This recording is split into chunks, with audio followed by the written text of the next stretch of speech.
নতুন বাসায় উঠে ঝামেলা কাটিয়ে উঠতেই পারতেছি না। একের পর এক মেহমান আসতেছে আমাদের বাসায়। নাকি আজকে গ্রাম থেকে আমার ছোট ফুপু আসবে এবং তার হাজবেন্ড, তার ছেলে মেয়েরা আসবে। তাই আমার আব্বুর বাসায় দাওয়াত খেতে যেয়ে তাদেরকে দাওয়াত করে আমার নিজের বাসায় আনা লাগে, কত কষ্ট। হ্যালো এভরিওয়ান, আসসালামু আলাইকুম। আশা করি সবাই ভালো আছেন। আমি তানিয়া ইসলাম চলে আসলাম আপনাদের সাথে একটা ব্লগ ভিডিও শেয়ার করার জন্য। আমি আজকে অনেকগুলো ডিম সিদ্ধ করে নিয়েছি, মশলা এভরিথিং সব কিছু রেডি করে নিচ্ছি। তার কারণ হচ্ছে যে আমার গ্রাম থেকে কিছু আত্মীয় স্বজন আসবে। তারা অলরেডি আমার আম্মুর বাসায় কিছুদিন থেকে বেড়াচ্ছে এবং খুব তাড়াতাড়ি চলে যাবে। সেহেতু আমি ভাবলাম যে তাহলে এখনই দাওয়াতটা করে দিই। তো এই তো দাওয়াতটা দিলাম তাদেরকে। তো তাদের জন্য আমার এই আয়োজনগুলো। আমি তাদের জন্য ডিম সিদ্ধ করে নিয়েছি। ডিমের কোরমা তৈরি করব এবং আমার ভাইয়ের বউকে বসিয়ে দিয়েছি গোশ, আলু এবং মাছ কাটার জন্য। এদিকে আমার ডিম সিদ্ধটা হয়ে যাওয়ার কারণ আমি ডিমটাকে একটু হালকা ভেজে নিচ্ছি। দেন আমার পোলাওটা হয়ে গেছে। এখন পোলাওটাকে আমি ঘি দিয়ে একটু মাখিয়ে ভাপে রেখে দিব। আমার ডিমের কোরমাটা অলরেডি রেডি হয়ে গিয়েছে।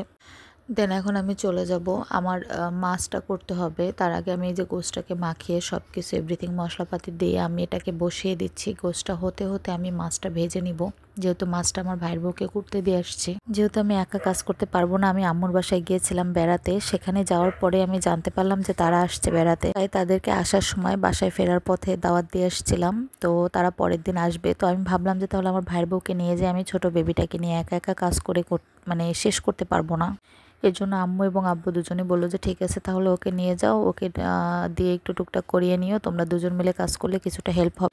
আমার বড় বোন বলছিল সে আসবে আমার সাথে, কিন্তু সে এত বেশি অসুস্থ ছিল যে বলার বাহিরে। যেহেতু সে প্রেগনেন্ট ছিল এবং তার মানে শরীরের কন্ডিশন বেশি একটা ভালো ছিল না, তাই সে আর আসতে পারেনি। তা না হলে আমার দুই বোন হলে আমাদের আর কোনো কাজে বাধা থাকে না। এত ফাস্ট আমরা কাজ করতে পারি যেটা বলার বাহিরে। আমাদের 2 ঘন্টা সময় হলে মনে হয় কি আমরা পুরো এক বিয়ে বাড়ির লোক খাওয়াতে পারবো, এমন একটা অবস্থা। তো যাই হোক, আমার ভাই বোনকে নিয়ে চলে আসলাম। এসে আমি টুকটাক কাজবাজ গুছিয়ে দেন আমি রান্না আয়োজন শুরু করে দিয়েছিলাম। আমি 1.5 থেকে 2 ঘন্টার মধ্যে এভরিথিং সব কিছু গুছিয়ে নিয়েছিলাম এবং তাদেরকে ফোন করে বলেছিলাম যে তোমরা চলে আসো, আমার অলমোস্ট সব রান্না কমপ্লিট। তারা 3টার মধ্যে চলে আসছে, কিন্তু আজকে এত বড় একটা ঘটনা ঘটে যাবে এটা আমি বুঝতেও পারি নাই। আসলে আমার রান্নাবান্না সব কমপ্লিট। আমার আব্বু সবাইকে পাঠিয়ে দিয়েছিল এবং আব্বু বলেছিল তোমরা যাও, আমি তোমার আম্মুকে নিয়ে দেন পিছনে আসতেছি নামাজ কালাম শেষ করে। এই তো দেখেন যে সবাই চলে আসছে, কিন্তু আমার আব্বু আম্মু একটু পরে আসবে বলেছিল। এরা যখন আসছে তখন প্রায় 3টা বাজে, আর আমার আব্বু আম্মু 3:30টার ভিতরে আসার কথা ছিল এখানে।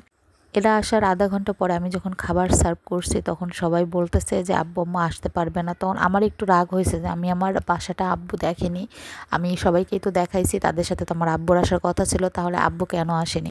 এটা নিয়ে আমি আমার বোনের সাথে যখনই তর্ক করতেছিলাম তখনই আব্বুর একটা ফোন আসলো।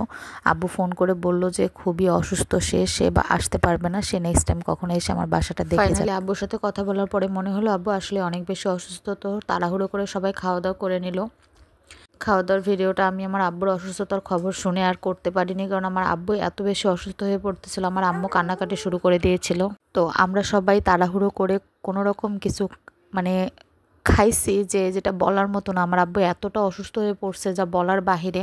আগের দিন একটু খাওয়া দাওয়া একটু 19-20 হয়ে গিয়েছিলো, এর জন্য ফুড পয়জন হয়ে গেছিলো, পেটে প্রচুর ব্যথা হচ্ছিল। অনেক কান্নাকাটি করার কারণে আমরা তাড়াহুড়ো করে খেয়ে দিন আমরা সবাই চলে গেলাম বাসা। আজকে এখানে বিদায় নেব, সবাই ভালো থাকবেন, আল্লাহ হাফেজ।